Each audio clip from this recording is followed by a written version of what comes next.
Good evening, good evening, good evening, good evening. Setting out that notification, really want to know that I am good and to come to form. I'm up in there. We'll start in about a minute. Like, share, subscribe, depends on where you're watching this, Facebook or YouTube. Share this out. It'll broadcast live. My Facebook page is completely unblocked, open, so they should be able to see this broadcast live. There should be nothing that keeps you from being able to do that. Should be an interesting topic. I'll talk more about it in a moment. But glad to be here. Hope you're having a good week or whenever you end up watching this. Day, week, month, year, 2 years later, whatever it is. Hope whenever your eyes lay hold on this video, that you are well. And if you're not, we're praying for you. Regardless of your faith system, that doesn't control me. I can pray for you because I have the ability to do that.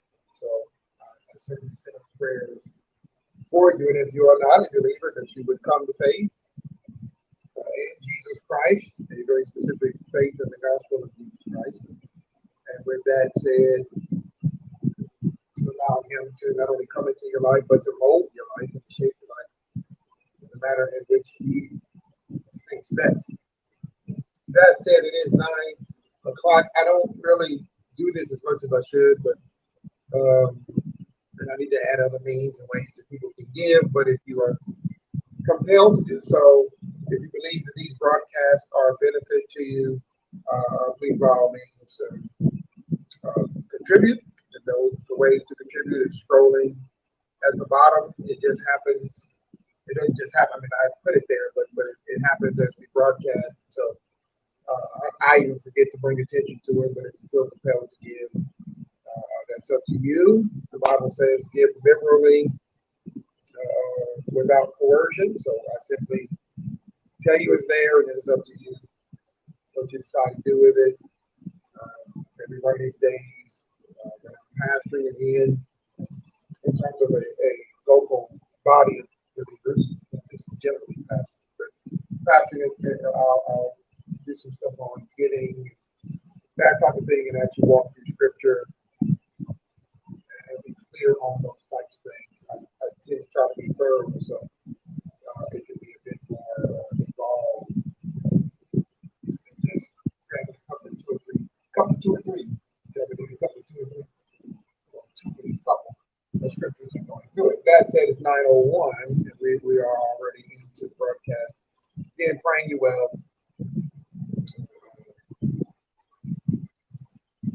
I'll afford a new laptop,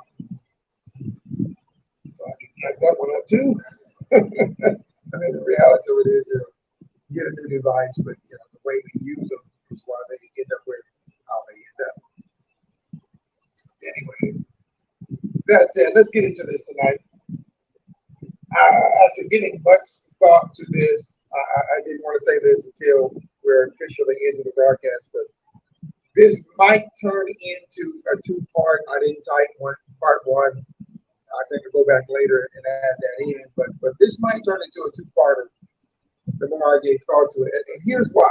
Let's dive in. You know me, I don't want to waste a lot of time. I'm going to post the definition of maturity here in a moment.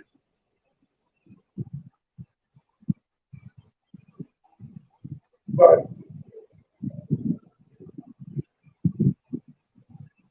and we need that definition. Of course, things are running slow. That's what they do. So it's very important to understand.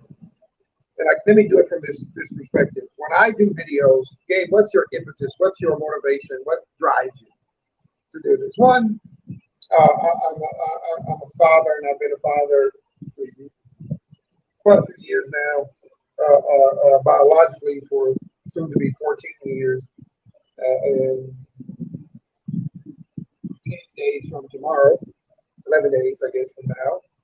So I'll be that's a 14-year-old, but I've been a stepdad step pop for years, going back to my early 30s. So I've been in fatherhood for quite a while. There was just a little break there before I ended up getting remarried, and then my son was born about a year or so after that. So I've been steadily in fatherhood and in parenting for almost 20 years, if not 20. And so I'm very familiar with it. Teenagers, matter of fact, all of those stepchildren are grown. The youngest of which is 21 and a half years old. Actually, a little over 21 and a half. He'll be 22. December 22nd. Yes, I do remember. So I've been dealing with raising children, of course, now my son, for over 20 years. At one point was even a step grandfather. I used to call myself father pro tem. So that's one of the motivations behind these subject matters. Two, I'm a brother, I'm a son, I'm a friend, I'm a Christian, and I'm a Christian is really at the heart of it. Uh, and so the motivation is to try as best I can to whomever's willing to listen, try to help as many people as I think I can help, as I hope I can help, because I really think that we need it. And a lot of people broadcast, and I just, hey, I appeal to whoever I appeal to. It's not really even about that. I'm not trying to go viral, but obviously, if I'm trying to go viral, I'm failing miserably because I've never gone viral at anything. I've never even had 1,000 views on anything, or any post on Facebook, anything, let alone a million views or 100,000, 10,000. So viral is definitely not my goal. It's not what I'm after. I'm almost 50 years old, and so I came along before all of this stuff even existed. So I'm quite okay with not maximizing all that this involves. And I'm sure there's some who are listening would disagree. You know, you got to take it to the hill. What I do, but I'm not trying to maximize it for the reason why people do. That's not my goal. So that being said, I want to be clear that this is why I do these broadcasts. And so some of the subjects can be a little lighthearted. I'm an intense personality, but you know, so even the most lighthearted subjects can sound pretty intense. But my intensity aside, I really want to communicate, and I really want to help people to understand these subject matters. And so the reason why this might end up being two-part is because as I thought about spiritual maturity and carnal or worldly maturity, and I changed from carnal to worldly just because carnal can throw people off. Carnal is kind of a term you see in the scripture. It's not a term that's often used, but worldly is a bit more common, really referring to the same thing. Carnal minded or worldly minded. In the world, lust of the flesh, lust of the eyes, pride of life. I start realizing that to even get to dealing with the notion of these different types of maturity, you got to deal with the word maturity itself. It used to be when I would post on Facebook and YouTube, I would be able to share that, but that capability seems to have gone away from StreamYard, so I have to put it on YouTube, and I can share it. If people comment on the YouTube channel, I can actually share their comments. If you're watching on Facebook, I can't actually share comments.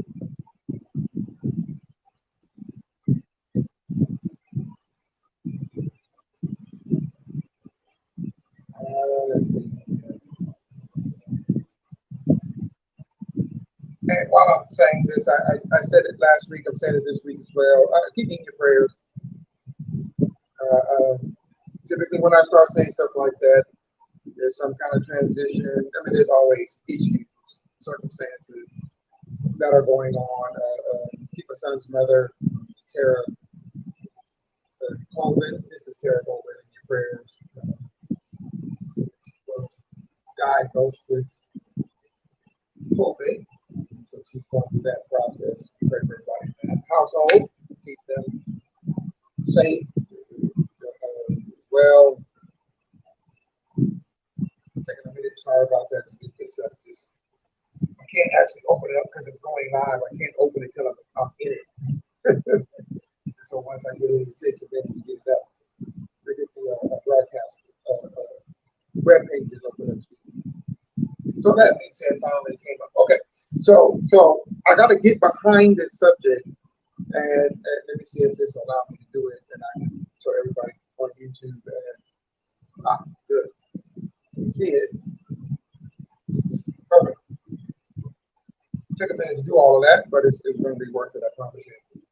So we got to get behind the subject to be able to really unravel it and understand what we're talking about. So here's two definitions, and Cambridge. Sometimes I use Oxford Dictionary. That's actually the one that comes up on the Google search. Is Oxford, but Cambridge proved to be more comprehensive for the word mature or maturity in this case. So here's a couple of definitions that I want to bring your attention to. Number one, the quality of behaving mentally and emotionally like an adult. Number two, the quality of that word again of behaving mentally and emotionally. Oh, it said emotion the same thing. Sorry about that. Copy and pasted it didn't take my copy and paste. I'm looking at it highlighted, but it didn't apparently want to control C for me. So I have to do that one separately.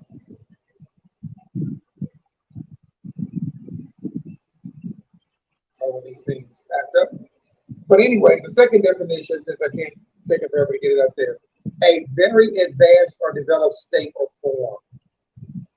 A very advanced or developed state or form. Okay, so the quality of behaving, as you see twice there, unfortunately,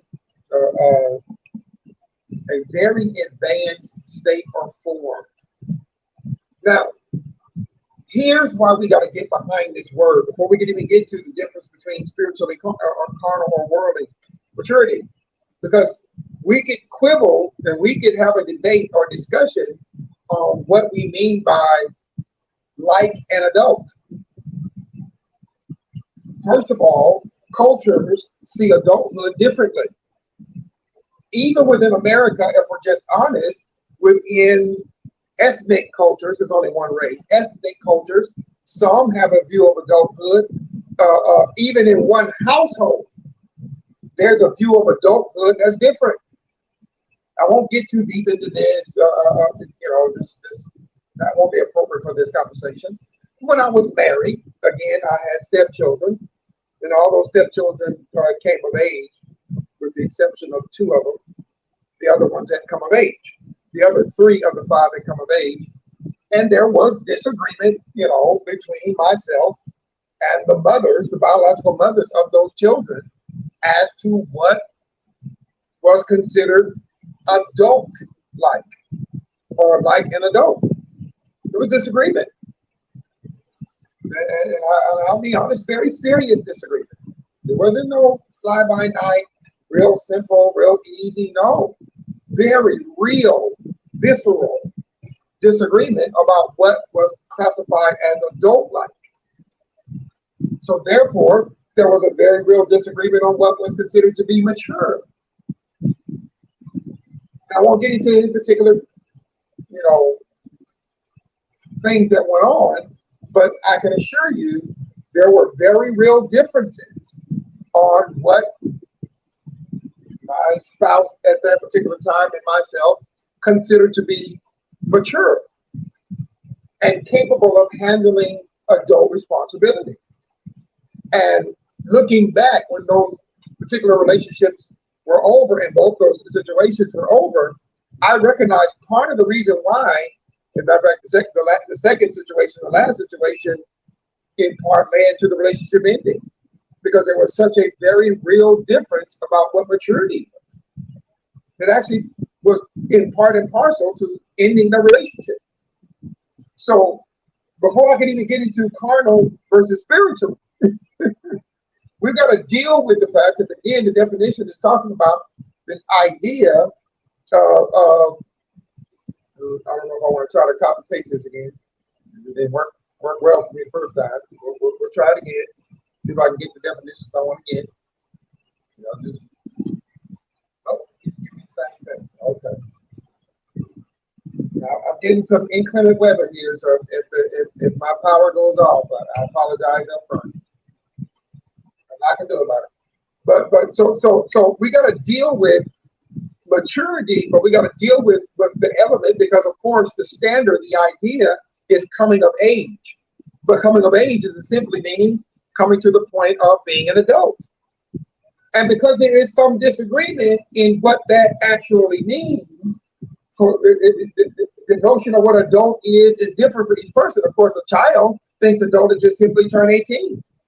And some think they're an adult before 18 because they already drive, they already have a job. And this was some of the stuff that was coming up in that previous relationship, because already have a job and want a job and have a cell phone and have a social media account.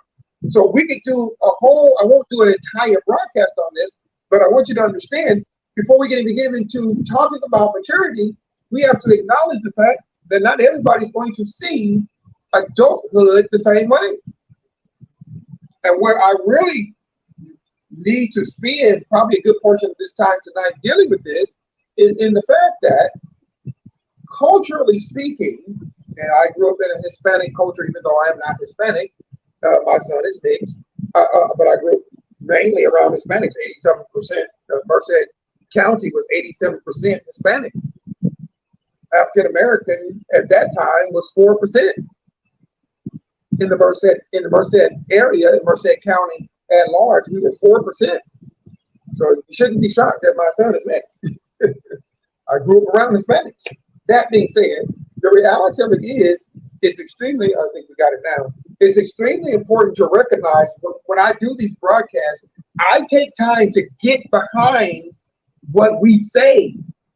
And I want to frame the rest of this, probably the rest of this conversation, and I'm going to use this phrase that we use, and I'm going to show you how we don't really mean the same thing. Now, you don't hear this phrase as much as you used to, but it's called common sense. Now, common sense can easily be said to be sense that is common or communal. Communal. Common sense is the sense that is communal. That the community, communal, root word of community, that any given community, notice what I said just a moment ago, we have different cultures. So common sense is sense that is common to a community or culture.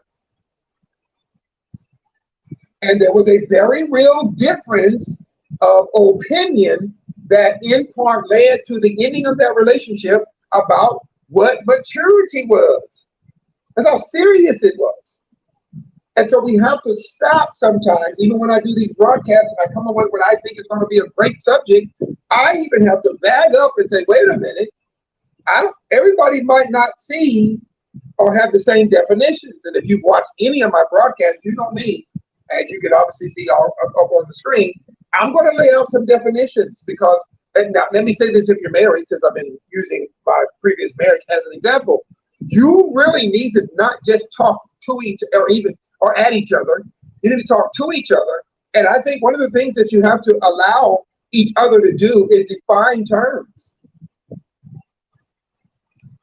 Let me go real hard, real quick. I think you cheated. Well, what do you mean by cheated? Had a conversation with the opposite sex? Had sexual relations with the opposite sex?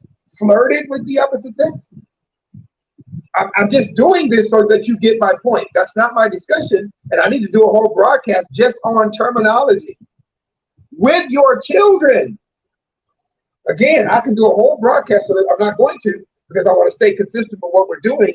But understand, so I said maturity, then I realized, wait a minute, I just assumed what we all thought maturity is going to mean, but then I realized, no, we don't. It is likely that we don't have a consensus on what we think maturity is. I'm going to take these definitions and work with them. But even within these definitions, I recognize it says the quality of being mentally and emotionally like an adult. And we might not all agree on what adult is. Some just simply say, hey, 18, you can work a job. You can drive a car. Society says 18, you can start smoking. But we know people start drinking and smoking a lot of times well before 18. Most smokers I know started like 12, 10, 11, 12, 13 years old, well before what the legal age limit is. People that I know to this day who are my age, I graduated from high school with, and I'm not going to get into it because I got plenty of them on my Facebook page. So I'm not going to go deep into that. But the reality of it is, I know that people were drinking when I was in school. And they just continued. And when I say school, I don't mean college. I went to school online. Well, I went to Merced College, but I went to school online to get my bachelor's. I'm talking about high school. And I remember Monday mornings, and again, very careful, sitting in my 12th grade year, sitting in my class. I'll just do it that way. I know what class it was. It was my early morning class. It was an elective class. And I remember overhearing people, I won't say genders or anything, talking about having gotten drunk. We're in high school. So, and they were getting the alcohol. That's why I'm careful here. But, obviously this is a long time ago, over 30 years ago. But they were getting the alcohol supplied by the adults who were breaking the law. But those adults, that aside, those adults felt like their 17, 18-year-old children were mature enough to do what they do and were allowing them to drink. So if you don't think that this matters, I don't really know what you are here to hear, but it matters how we define these terms. And so I use common sense as an example because people go, oh, this is common sense. That's just common sense. That's just common sense. That's just common sense. But do you know that there are people who believe conspiracy theories are common sense? I'm not going to get into any conspiracy theories. I can very quickly off the top of my head, and it's not really off the top of my head. I can just turn on the news, whether you want to say Fox. Well, Fox News is technically literally not news. They actually say they're not news. But I can turn on the regular news broadcast here and just recite what you're hearing. And some of that stuff is conspiracy theory or them citing a conspiracy theory. And there are people in a community, won't say any particular names, of communities that we know about that firmly believe that that's common sense. Of course President Biden is crooked. Of course he is. Of course Hillary Clinton, lock her up. Yeah, who cares if they didn't find anything? She's crooked. She's a Clinton. It's common knowledge. It's therefore common sense. Now, whether you like Hillary Clinton or not, I don't care. But this is the kind of stuff you hear, and this is classified as common sense. So you're using terms like common sense, and you think when you say common sense, everybody means the same thing. Those parents who allow my classmates, who are now grown, with many of them with grown children, so there's nothing that can be done about it, to drink when we were 16, 17, 18 years old, thought that it was common sense. They already drive. Many of them were driving, which made it worse, in my opinion. They were driving and drinking at 16, 17 years old, and you had to be 21, and you still have to be 21. Now, many of them survived. Not everyone, but many of them survived. We had, unfortunately, young people die from driving drunk, and yet their parents allowed them to do it.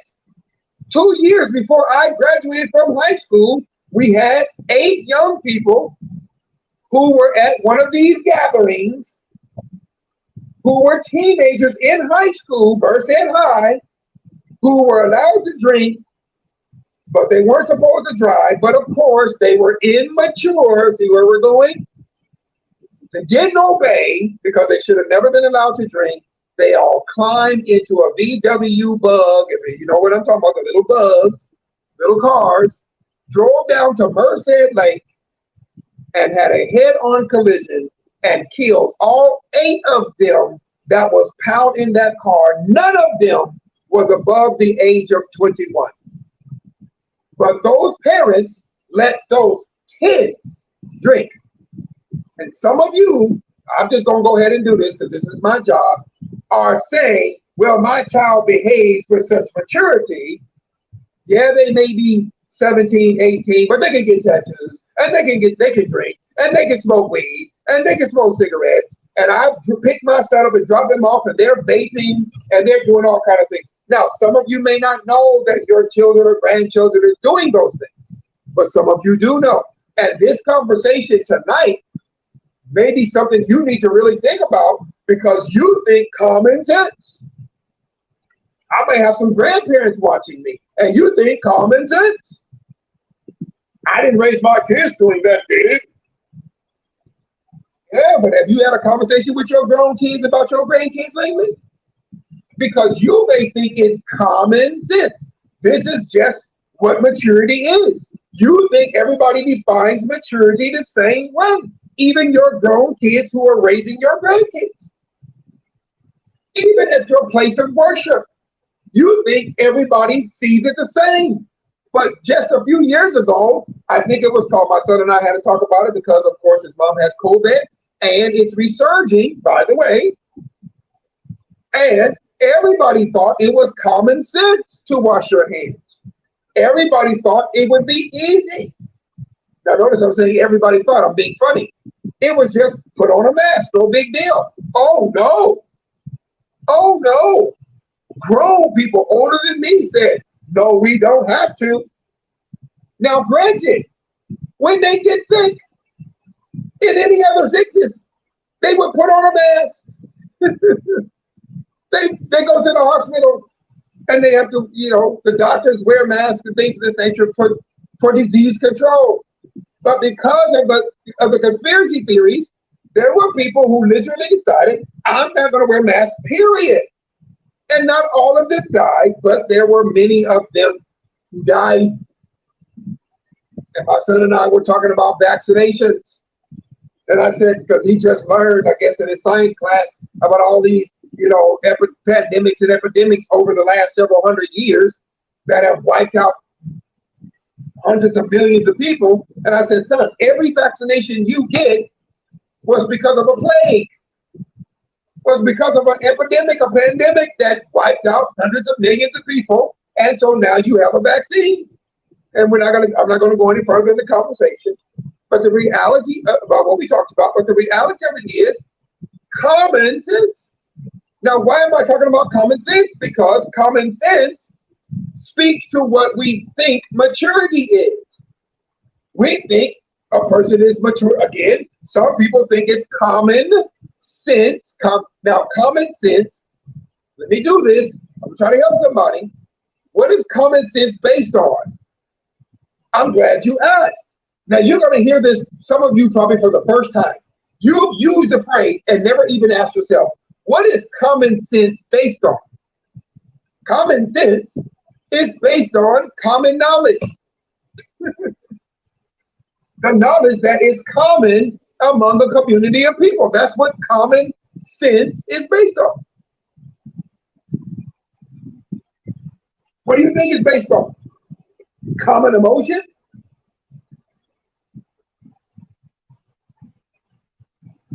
Come on, people.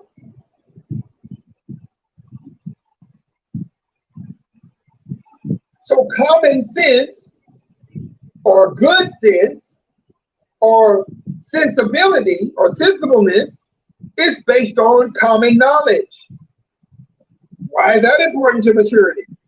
Because you judge maturity based on a set of standards. Information. Why do you think I got to take my time?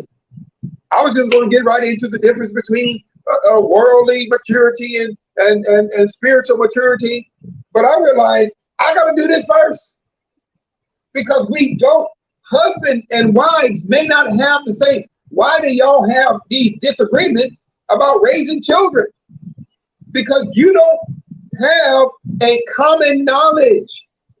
Some of you believe in corporal punishment because that's the common knowledge. It just makes sense to whoop a child if the child is behaving a certain way. And others believe, no, you negotiate. I'm just saying the way it is. That's what you're doing. No, you believe negotiate and try to manipulate the child. If you're just being honest, try to manipulate the child into behaving.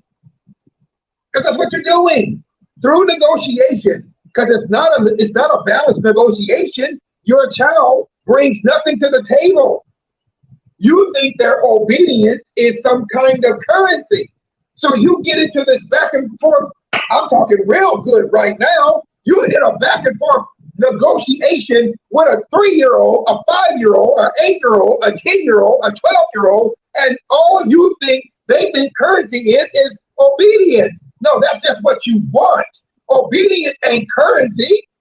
Obedience is the result of your giving instruction.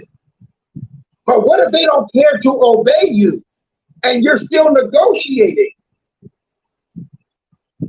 Now, see, I could go Bible on you, but I'm going to stay away right now. There's a reason why corporal punishment, i.e. spankings, are spoken about in Scripture.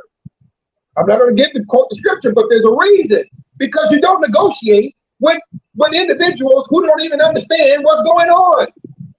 Okay, if you do this, son, I'll do this. You're trying to have a negotiation with somebody who is purely flesh, purely carnal. See what I'm doing here? Purely worldly. All they want is what they want, when they want it, and you're up here negotiating. If you just stop crying, I'm going to go ahead and do this. And what happens when they raise the ante, but you have already decided it's not common sense for you to use corporal punishment? So then now your child is a teenager and punching you and punking you and climbing out of windows and mistreating you and dogging you out and cussing you out and doing whatever they want because you were trying to negotiate with a 4-year-old and an 8-year-old and a 10-year-old because you just thought they would understand what it means for you to be mom or dad. And you realize now it's too late.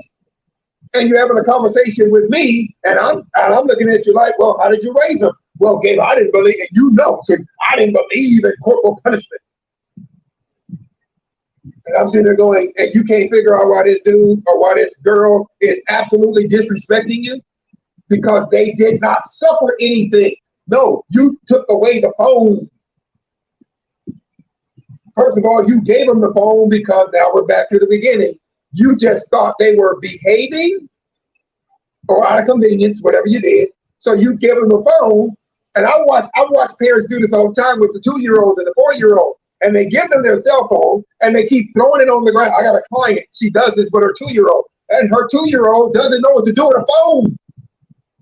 And she's giving her 2-year-old her phone. And the 2-year-old putting the phone in the trash can. Oh, no, don't do that, don't do that, don't do that. And I'm sitting there going, you're handing your 2-year-old a $100, $200, whatever it is, device.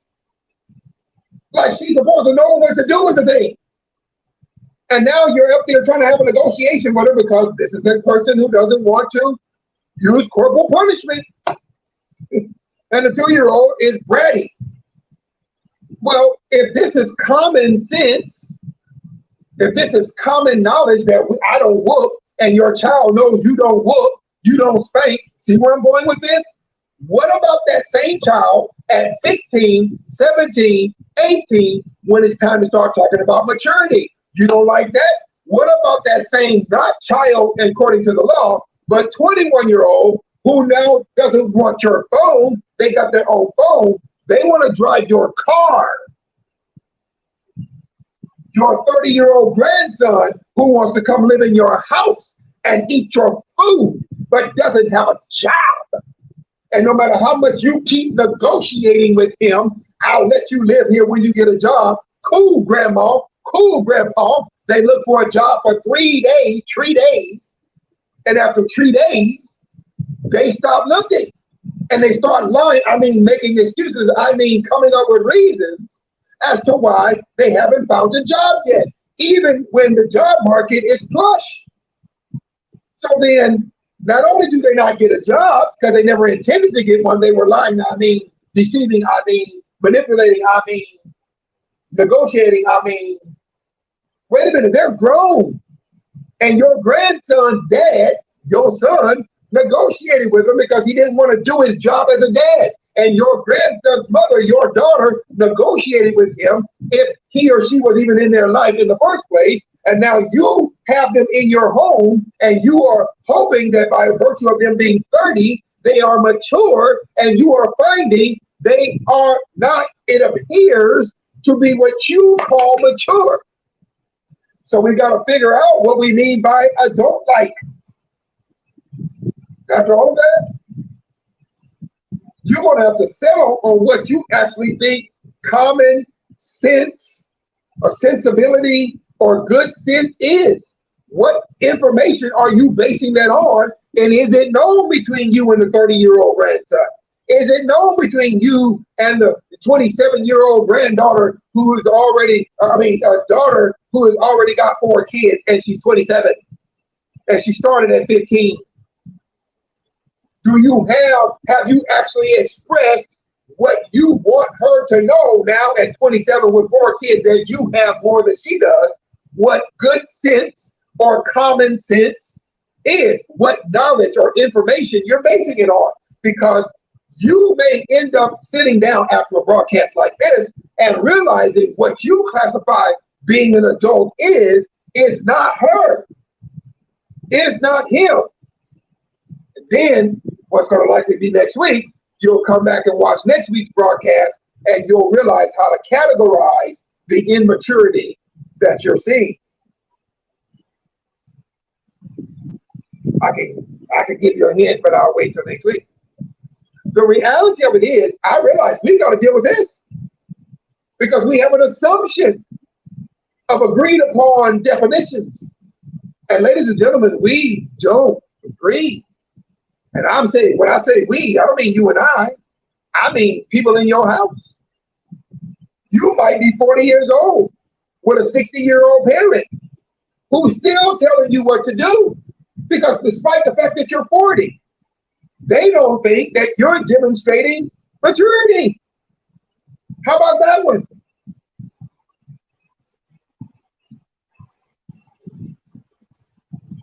How about that one? Oh, you didn't think I could do it? You didn't think I could turn that corner? A very advanced or developed state or form. You feel like, hey, I'm 40 years old. I'm 45. But you live at home. Or you keep popping back up at home. And you do have grown children, and you and your grown children live with your mama or your daddy, and or both. Well, how do you think they feel about them? They're telling you with the comments that they make. They're telling you, yeah, you don't work that much. You're working too much. Do you understand where I'm going with this?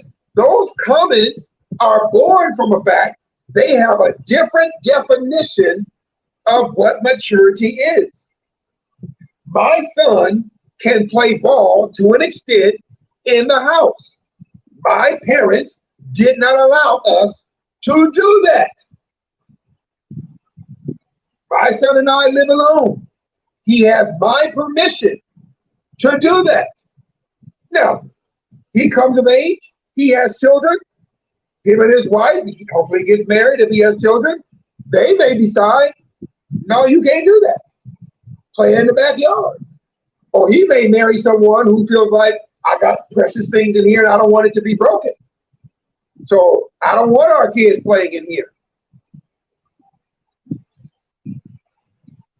That's an example of what I'm telling you. Ladies and gentlemen, are you getting the point? If you don't even have common knowledge in the community that you are ascribing to. It may not be your family, your mother, father, sister, brother, whatever. It may be your husband and wife, that family, your what we call family of procreation. That's where you can create, even if you don't have children, you can procreate, you can create children. Your mother, father, sister, brother is your family of orientation. Everybody see the difference? So that's the family you were oriented into the world in. Either way, watch this, whether you're talking about a family community, a community of friends, whether you're talking about a work community, there is some, watch this now, you ain't gonna like it, but just stay with me. There is some assessment of maturity. Whether we want to be honest about it or not, there are those who are gauging and judging maturity. There are those who, they may keep it to themselves, but they make comments about what they see and what they hear. I do group at the job that I work at. I did group today. We do group on Wednesdays. I do it every other Wednesday, at least twice a month. I did group, nothing but adults. We can have them as young as 18 on up to today, the oldest was 65. All right, so I do group with my mental health clientele. And there are a couple of ladies, one of which is older than me, the other one is younger than me. They are friends. When they interact with each other, some of their interaction could be classified as immature. Sometimes we have to tell them, hey, you got to calm down, stop the side chat. Now, some of you gay, that's just rude. That's not mature. Like I told you, one of those ladies, think about where I'm going. One of those ladies is 54 and the other one is 32. Both of them have children. One's children is grown, of course, and the other one is raising her sons. And these ladies get together and they behave in a manner that some of the other clients in the group consider to be immature, and as well as facilitators. Because they interrupt the group, they're rude, etc., etc. They're laughing and talking and clowning. So there are those in the group, in this community, of mental health community, who believe that their behavior is immature. And they have made comments about others, and the comments they made in group about being, so all I'm saying to you is, the moment you add one more person, particularly who is on the same level. So my son, looking at other students that he goes, and him and I've had this conversation about some of his classmates and some of the people he plays ball with on Tuesday nights and Thursday nights in his training camps that he's doing. And he sees some of the behavior as immature. Okay, that's him giving an assessment about people who are in his community. I have assessments, and I've given it personal assessments within my own mind about my coworkers in the work community that I'm in. And whether you like it or not, the fact is you do it all the time. You just don't want to admit it. You go into Walmart, let's use Walmart because it's an easy target, and you see some of the workers, and not all of them are young. Let's be fair, they're not all young. But some of those workers being that cussing on their phones, got their Bluetooth AirPods in their ears. They gotta take it out, huh? What you asking me? I don't know when they allowed that. What kind of customer service? See what I'm doing? Is that a reflection of a mature employee? Well, if the company is allowing them to do it, guess what? The company deems that mature. So before I can even get into what is worldly maturity and spiritual maturity, we'll deal with that next week. We've got to address the fact, we've got to have at least a working definition. And I'm challenging you, if you live with one other person, if you're an adult and you live with an adult, or you go to a place of worship, or you grocery shop at the same places fairly regularly, if you and your family get together, such as on Labor Days and things of that nature, if you come together in a choir, in a praise team, on a sports team, if you come together to watch sports together, If you join with one other person, you're married, you're dating, you need to have conversation. If I don't say nothing else tonight, you really need to think about how you define, and in particular, how you define life and adult. Now, when it comes to your children, I'm suggesting stop negotiating with them, especially if they're under the age of, let's say, 12. Why are you negotiating with them? They don't have enough. It's an unfair negotiation because they don't have enough information. And I get the feeling most of you, as adults, I'm a parent, I done already laid that out, covering the last 20 years. So just in case you want to come for me, come for me. But I know what it is to deal with teenagers. I know what it is to deal with 20-year-olds, on top of the fact, as a pastor, as a minister, as a counselor, I done dealt with all of it. I dealt with 40-year-olds, 50-year-olds, 60-year-olds, 70-year-olds, 80-year-olds. So you're not going to catch, I done obviously dealt with an infant. I have a son. So you're not going to catch me in a generation I haven't dealt with. You're just not going to do it. You're not going to catch me unaware. And what I'm telling you is, you need to define your terms. I live by myself, Gabe. I don't worry about people. I'm a hermit. Okay, well, you're a hermit. So this ain't for you. I don't know how you're living. If you got a job, guess what? You're dealing with people unless you work from home. That's a lonely life, but that's none of my business. Do your thing. But you have to deal with the state or quality or state of behavior of others. Even the Bible says, in the world, not of the world. We're going to get to that next week. But notice that same writer talks about us dealing with unbelievers, which is why I'm doing the subject about dealing with, so I'll do a part 2. But I want to lay the foundation tonight. And I want to make sure we have an understanding of what we're talking about maturity. That's the denotation, right? A very advanced or developed form or state or quality, right? The quality of behaving mentally and emotionally like an adult. So how would I then say that in a way that we can have a working definition? Now, not everybody's going to agree with this. I get it. But I would suggest using those definitions and even the notion of common sense that we talk about this is how I'm going to define it, okay? The ability to do the things that a community deems to be right. And I know that doesn't fix it for you, but it should give you something maybe even a bit better to work with. Again, let me give it to you again.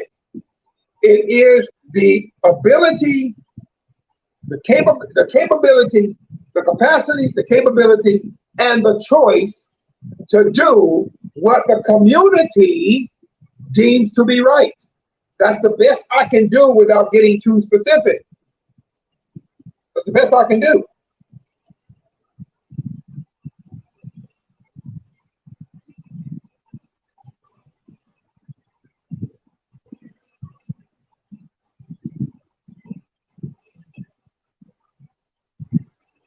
Hold on. I want to make sure I have this. And my son, I wrote a mantra for him to remember, and we use it. I won't give it to life. Maturity, capacity, capability.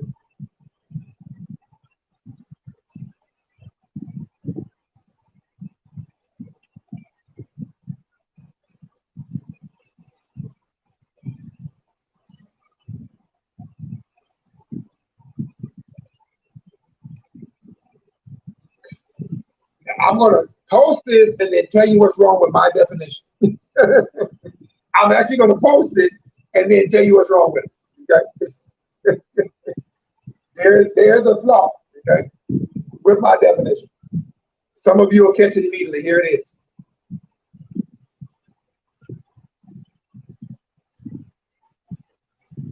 It takes a minute for some strange reason to come up. So there it is. My definition, maturity is the capacity, capability, and decision to do what a given community deems right or appropriate. Anybody see the problem?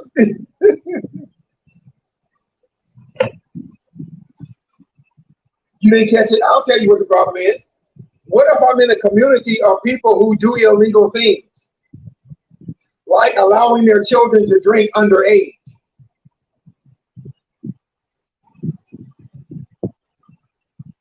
Allowing their children to drive without driver's license and without a licensed adult in the vehicle. Oh, shall I continue? So what if you're in a community of people who deem it okay within the community to know abuse is happening? I talked about this last week. One of the things about me, a week before, what happens in this house stays in this house. I think that was week before. Who know illegal things is happening. But in this community, it's almost like the prison community. See where I'm going? That hush hush community. So this is the problem with my definition. It is a fundamental flaw in the definition. But it's the best I could do given there's a range of people watching. And I don't know what the makeup of your particular communities are. Now, I'm going to fix this in some sense. I'm going to fix it in some sense tomorrow, right? When I get into spiritual maturity versus worldly maturity. So I'm going to fix the definition, but I'm just giving you that so we have something that we can work with. I'll go ahead and put this on Facebook as well, so I can easily find it for next week. So maturity is the capacity, capability, and decision to do what given community deems right. Now, the reason why capacity, capability, because there are some people who are invalids, there's some people with dementia, there's some people who have Down syndrome or autism, and so they have mental illness issues and on and on. They may have physical issues, so they don't fully mature because of medical issues. They don't fully mature. So you understand, right? If they have Down syndrome, they did not develop physically, mentally, fully. If they have some on the autistic spectrum, they may very well be intelligent and on, very capable, but they also have some developmental issues. Clearly, we don't use the phrase mental retardation, though it is still legitimate. It's still in the DSM-4, and I believe it's also in 5. Anyway, but. And I know some people get offended, but it's actually a legitimate mental health diagnosis. Anyway, get offended, but a lot of times we get offended on stuff we don't understand. But so what I'm telling you is, this is a working definition. We'll bring some credibility to the definition next week. But I wanted to give it to you, and I'm telling you what the whole is. Because a given community, well, that given community could be a community that tends towards illegal activity. Some people are growing up in households where everybody is doing drugs. Some people are growing up in households where everybody is cussing and fussing and kids don't go to school and parents don't go to work and all kind of stuff. So maturity in that environment, think about it. Those kids are taking care of themselves and they 10, 11 years old.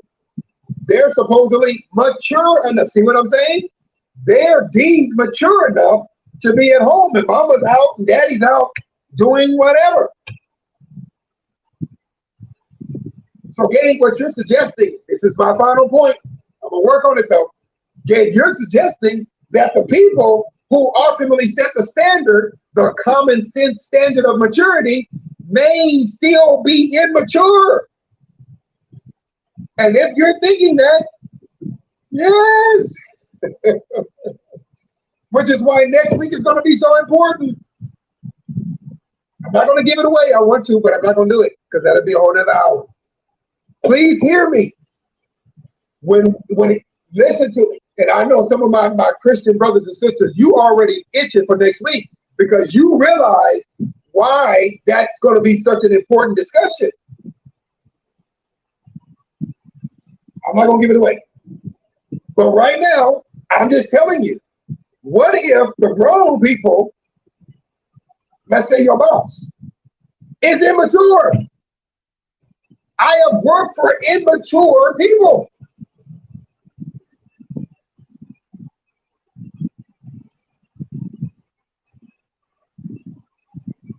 Oh my. I have worked for immature. Woo.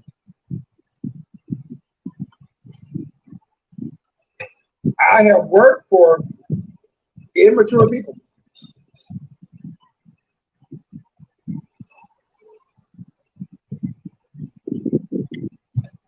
Just let that sink in for a second. I have worked for immature people and got fired from a job that was being led by immature people. And not that I was the most mature person there. I was in my 20s, early to mid 20s at that time. But make no mistake, as a matter of fact, they were so immature, they were doing illegal things and got in trouble for it.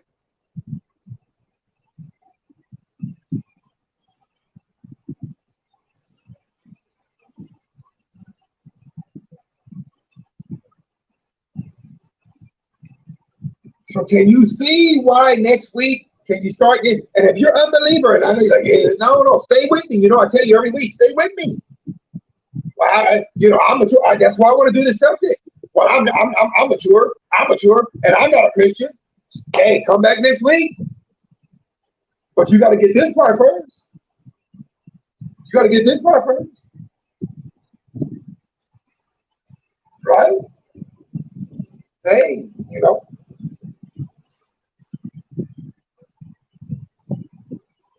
Let me just ask this question. We talking. For my unbelieving Facebook friends, YouTube followers, that you don't believe in Jesus Christ as your personal Savior. What do you base your definition of maturity on? What knowledge, what information do you ground your definition of maturity and base your foundations of maturity on? What do you base it on? What do you base it on? For you husbands and wives, whether you're saved or not, and you keep butting heads on what you call right. See, notice what I said, what you deem, what a given community deems right or appropriate. So when you keep saying that's just wrong, what are you basing calling that wrong on? For example, something simple, he leaves his underwear on the floor. And you're tired of it, sis. You done told him and told him and told him. He's a grown man. See where I'm going? And in his mind, he has reached an age that if he want to leave his drawers, his dirty, stinky drawers on the floor, that's not me. I'm just saying. There's some men who think that's a rite of passage. There's some women who believe hanging her brassiere from the shower is a rite of passage because she wasn't allowed to do it when she was growing up. And her mama did it. And she told herself, I'm going to do it. And just because she married you doesn't mean that she feel like she can't hang up her bra from the shower and leave her clothes on there. Now, I'll pick something hopefully that makes you laugh a little bit, but you can see how serious this can get. That's just nasty. Is it technically nasty? That I got to step over your drawers. This is a husband and a wife. And there'll be knockdown, drag out arguments over stuff like this. Now, I can go more serious, but my time is gone. It's spent on money. People are divorced over money. Well, you just don't know how to handle money. No, you just tight with money.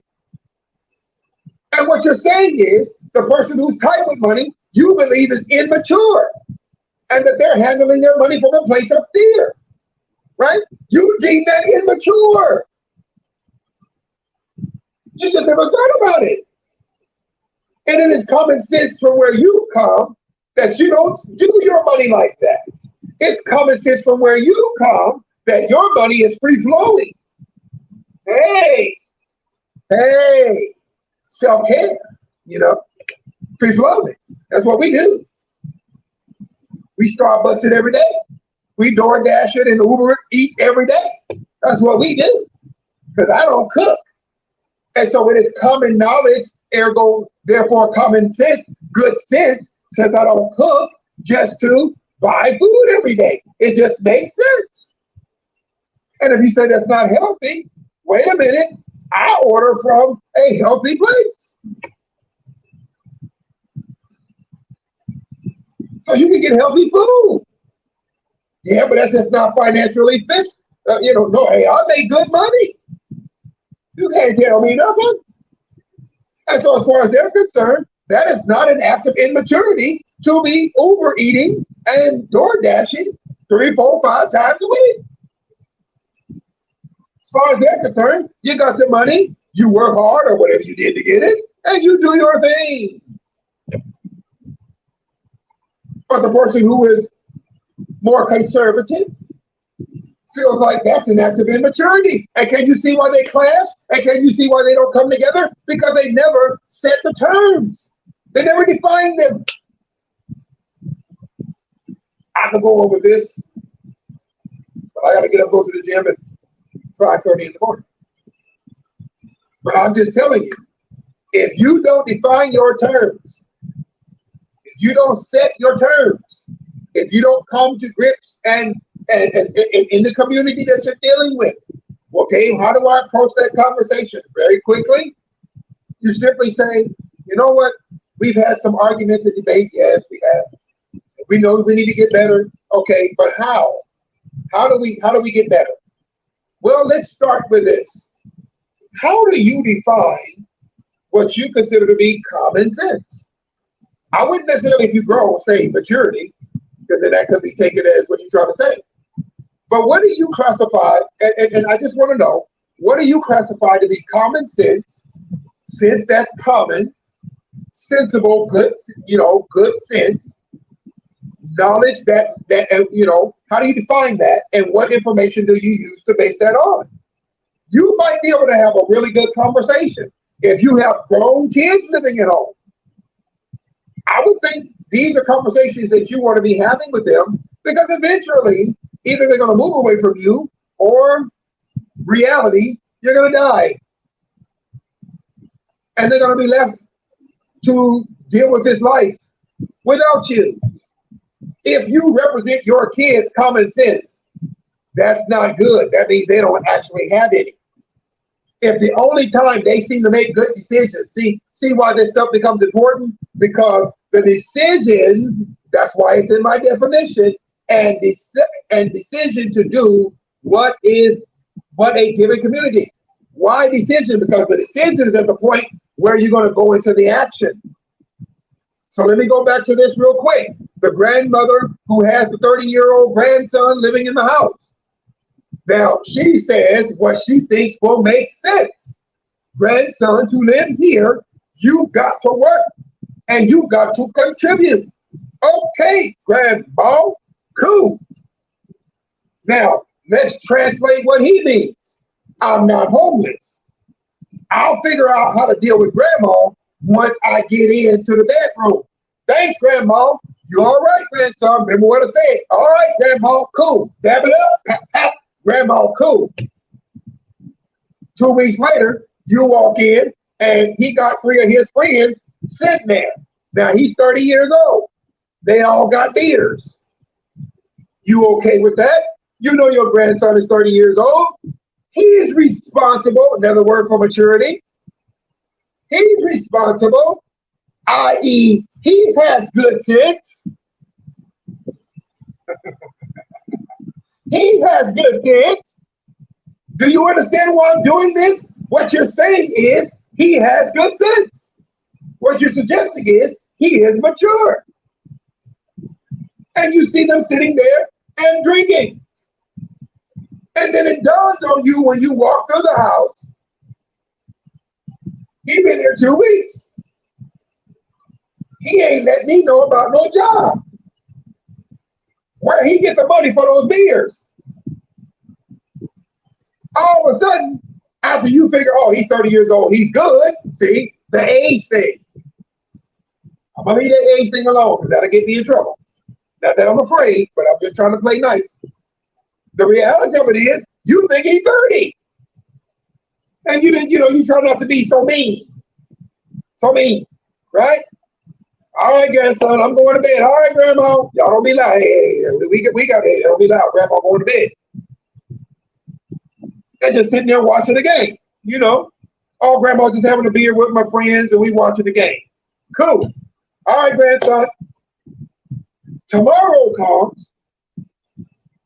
You get up. One of the friends is on your couch.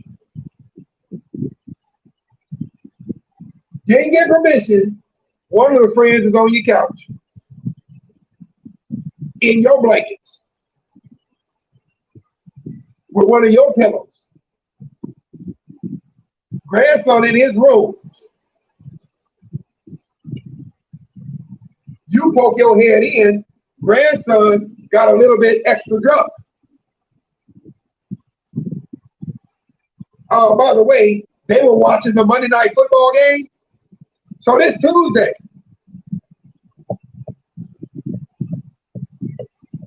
This is Tuesday. It's 8 o'clock. You on your way to work. Your grandson's friend is on your couch. Your grandson is in his room at 30 years old on a Tuesday morning, hungover. So you assume that his friend was probably hungover, so he allowed him to stay. Okay, responsible, but wait, I'm not done. I'm trying to help the grandson out. Hey, grandson, I'm on my way to work. Okay, grandma. Is your friend going home? Oh, yeah. He's got to go to work, but he had a little bit too much to drink, so I wanted him to sleep it off. He's going to work. I'll get him up.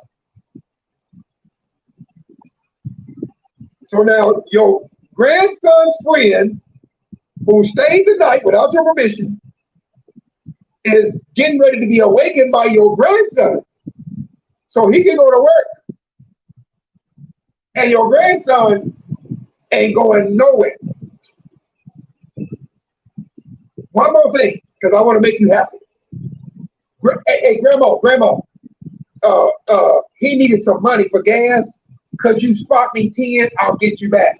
Your grandson asking you for $10 to put in his friend's tank, who stayed at your house without your permission, in your living room, on your couch, with your cover, your pillow, who's about to be awakened by your grandson, because he got to go to work, and he need $10 to put in his tank to go to work, and your grandson, who don't have a job and no income, is asking you for the money. And they were just drinking to the point that they got drunk in your house. I think you need to have this conversation. You need to do more than say, didn't I tell you to get a job? If you don't get a job, and then here we go with the negotiation. See, he's used to this because your son or daughter was negotiating with him when he was little. And yeah, you told them, don't do that, but they did it because they said, I'm not going to raise him the way you raised me. And so they didn't. They don't want to deal with him because they already had enough. And now he's staying with you because you don't want him on the street. And he's 30 years old, but he's so used to negotiating his way out of responsibility that even at 30, he ain't going to get a job. he's mature, which means he's 30. It doesn't mean he's necessarily got the capacity and the capability and is willing to make the right decision. And the right decision is based on what the community, i.e. you, deemed to be right and appropriate. Because your children, his mother or father, allowed him to think that what was right and appropriate was be babyfied and spoiled, ruined, and now you're trying to pick up the pieces for a 30-year-old man who 2 weeks in still doesn't have a job in a job-rich job market. He ain't going to work at McDonald's, Grandma. He ain't going to work at Chick-fil-A, Grandma. I'm trying to get a specific job like this. Grandson, do you even have the qualities to work at that job? Grandma, my daddy told me that I can do whatever I want and be in life what I want to be. That's true, grandson, but in the meantime, don't you think you ought to get a job? Grandma, I'm working on it. No, he's not. No, he's not. And you will now follow the same pattern because he's too big to whoop like you did your son or daughter, who, despite the fact that they resent you, they holding down their job. Despite the fact that they said what you did to them was mean and cruel, they're keeping their jobs. But he's not.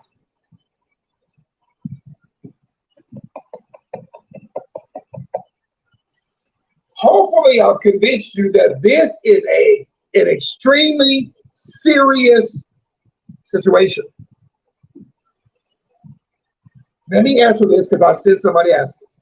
So, Gabe, what you're saying is that a mother and father who are raising or have raised their children could have raised their children in the same house so differently.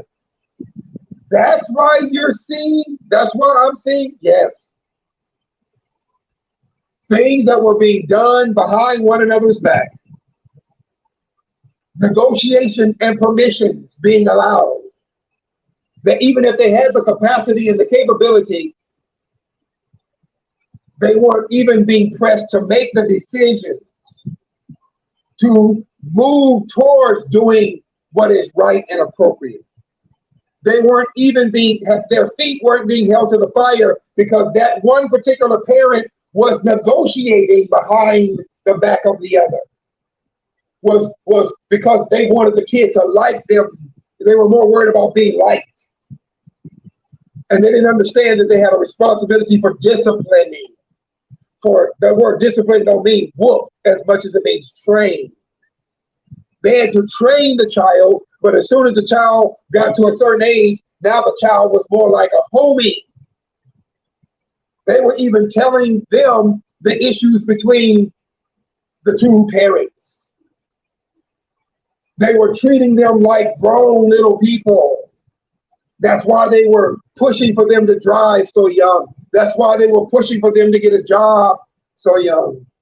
And now that they're of age and they already have been working since they were 13 years old, they don't want to work anymore, let alone go to school.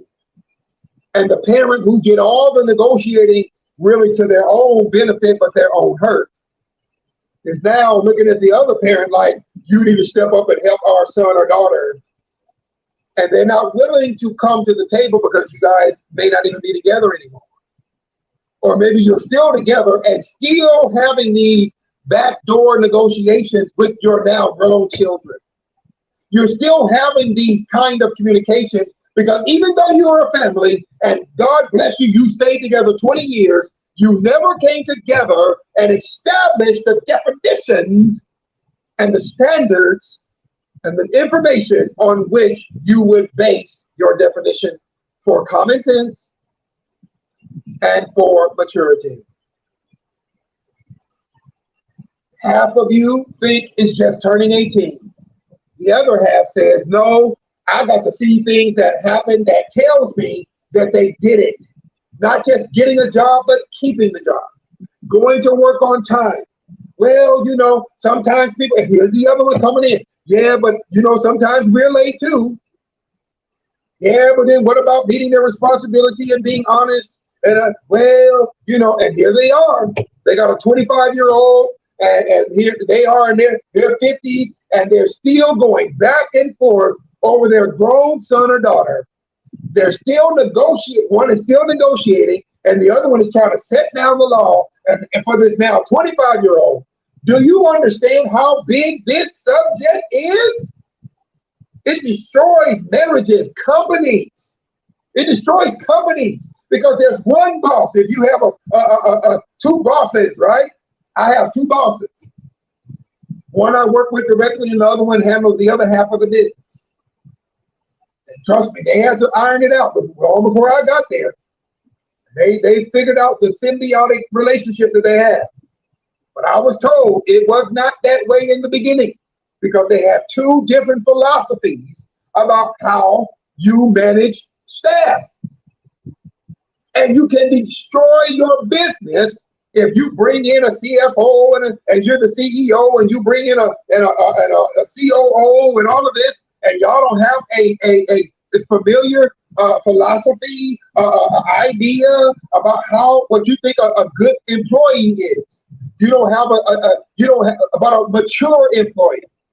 Yeah, we need a team player, and the other person feels like, no, we need somebody who will just get their job done and worry about team later. That's two different philosophies.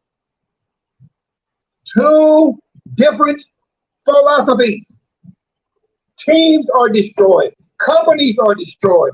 Marriages are destroyed. Places of worship, ministries are destroyed over this subject because they don't come together to do the first part, to do the first work. So that's it.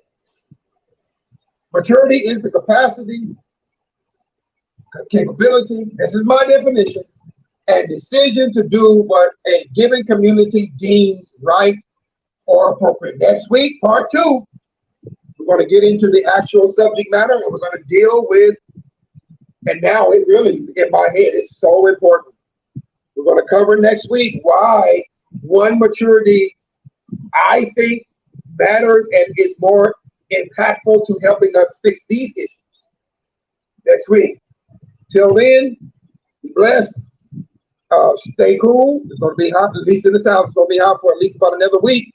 And then finally, we're going to drop into the 80s and start cooling off in the evenings. But stay cool out there. For those of us who have to get out there in it, stay healthy. COVID is on the rise again. Praying for you. Love you. See you soon.